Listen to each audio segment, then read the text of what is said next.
50 million people have left Call of Duty because of just Warzone and Vanguard, and honestly, I think it's kind of a joke. I think it's embarrassing for the developers to even announce this at all, which obviously they're going to because they have investors and everything else, and it ends up becoming public knowledge and whatever.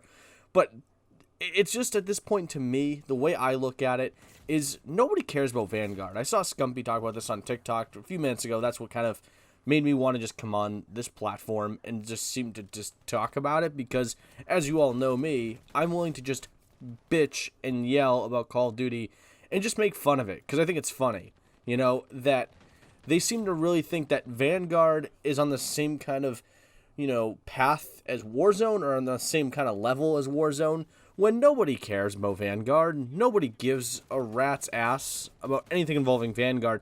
I mean, a lot of the videos that I typically make about Vanguard seem to not do as well unless I'm bashing on it, whereas a video about Warzone seems to usually do better for whatever strange reason. I mean, I imagine it's because more people care about Warzone. But the thing is, and Scumpy kind of said it when he was talking about it, is that a lot of it's not due to Vanguard failing. It's due to Warzone failing. I mean, you probably get maybe 500,000, maybe a million players that are just leaving the game because of the failure that is Vanguard. But a lot of the player base is leaving because of Warzone. And a lot of that, I think, is the lack of updates, the crappy content, the bad maps. I think it's also because of the how long it took Ricochet, stuff like that. I think that those are the biggest things that just really hurt the game of Warzone as a whole.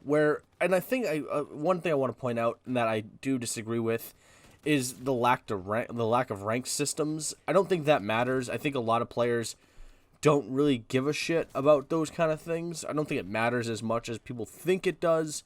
And to be completely honest with you, as a player myself, I don't care about ranked play. I understand it's a big deal for like pro players, but other than that, I don't think that matters. Like, I don't think people care about their rank stats as much as people think they do. A lot of people are just don't want to be in skill-based matchmaking. I think that's the biggest point that people are so tired of. That's why I've been playing. I mean, you're watching me play against bots right now in a video that I'll be creating later in the week. So I'm just going to use this stuff twice because why the hell not? I don't want to play this game. Vanguard sucks. Vanguard, Cold War, all these games are just terrible on design alone. Now, obviously, it could get better with Modern Warfare 2022, but I don't know that. Like, I can't fully answer that at all. But so the point is, Vanguard, I think, failed miserably, yes.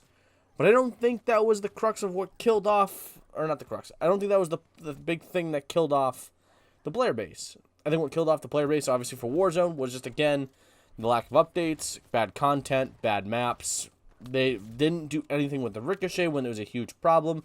And there's other games that are out there that are doing things better than Warzone. When Warzone first came out back in 2020, the thing that was the big draw of it was that it was doing things that other games weren't doing.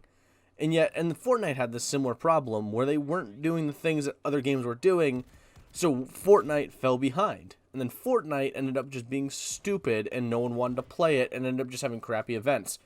And it became like this big thing where Disney was basically taking over and doing all their stupid stuff inside of it, and all these exclusive events like the Travis Scott event. But then Call of Duty is doing the same thing. And I think there's a way that Fortnite has found a good balance between the two.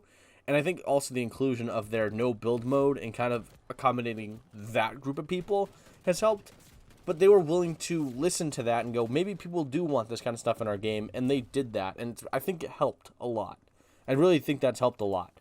And it comes down to the community feedback. They're listening to community feedback, where I don't think Activision is doing that, and which is a massive problem in itself. I don't see why Activision is not doing that, why they're not listening to the overall feedback from the player base. It makes no sense to me whatsoever. And that's, again, the big part of game development that I'm hoping changes soon, where the players just kind of give their own thoughts and the developers actually listen to it instead of blatantly ignoring it and going about their day. And I think that's what Activision is doing right now, is just blatantly ignoring the feedback of the fans and all of a sudden one day going, oh, this is what you wanted. It's like, yeah, I wanted that 6 months ago, bro. Like, homie, what are you doing?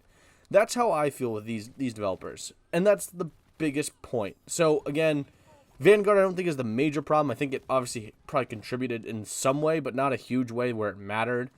Warzone, I agree with Scumpy. I think that in Hex or whatever, that honestly, I think the biggest point of it is they just failed at really listening to the community, and that is the biggest thing that games need to start doing, is listening to the communities instead of just blatantly ignoring them. But let me know what you think in the comments. Do you think that there was a bigger reason as to why Warzone failed and why Vanguard failed? Do you think the 50 million players leaving is a big deal? I mean, I think also the fact that a lot of streamers have left doesn't really bring the visibility that it should get to back to the game, and people probably don't care. They're going to follow their favorite streamers to other games as they continue to watch, so I think that's also another big point. But let me know what you think in the comments. I'd like to hear what you guys have to say, as always.